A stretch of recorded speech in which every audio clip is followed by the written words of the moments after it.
So you've got your agent, you've got your pre-approval, you found your house. Now's the time to write an offer. But what does that look like? What do you do? One of the most important things that you can do initially is make sure your agent is talking to the agent selling the house. Establishing that communication up front may answer a lot of our questions. Most of the time, we'll run into situations where the seller allows the agent to talk about prices of a contract. So if we find that home that you really like, and I call that agent, I may find out what their highest offer is right now, if they have any offers, if agents have promised, if there's 100 people that have promised to write some sort of offer, but none have written it yet. If their open house had 50 people, 2 people, 70 people, who knows? But establishing that communication up front with the agent selling that home is going to answer so many of those important questions. And the job of your agent is to establish that communication, get those answers, bring them back to you, and decide, is that what you want to do? See, a lot of times, that agent will be able to get that magical number and say, hey, we have to be at X number in order to beat the other offers. Then it's going to be your choice whether or not you want to go forward or not. If the agent you're working with doesn't call and you don't know the reason why you're offering that much, that's a red flag. You should know the very reason why you're offering exactly how much. For example, one of the things that your agent can do is check comparables. They should be going on their MLS, looking at what all the other homes that are just like that home have sold for in the last 90 days up to 180 days. They should be able to say, hey, these other homes have sold for this much on these different dates, and explain to you exactly why their strategy is going to be to offer that much. And that goes hand in hand with talking to that listing agent who is selling that home that you want. Find out, are there offers? If so, what does it look like? If they don't tell that exact price, then at least through those comparables, your agent might be able to find out somehow around what the other offers are.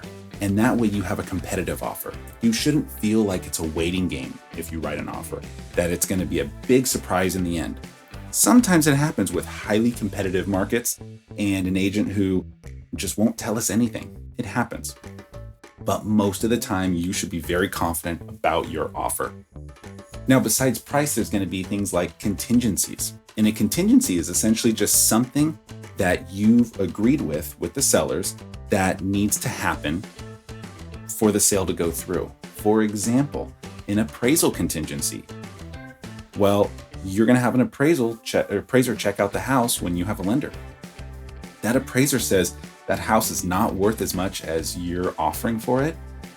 Well, if we have an appraisal contingency, that means, hey, seller, we want to buy your house contingent upon it appraising for this much. If it doesn't, then we have the ability to pull out of the contract if we don't want to put more money to meet what we need to for that appraisal. Loan contingency. If you don't have all the money in cash, then you need to get a loan, and you might have a loan contingency that protects you just in case you don't get the loan.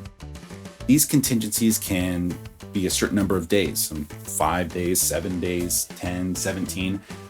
Depending on the market that you're in, you may find out that a lot of these other offers have no contingencies. It's very important for your agent to explain each of them and why or why not you should or shouldn't have them at that time.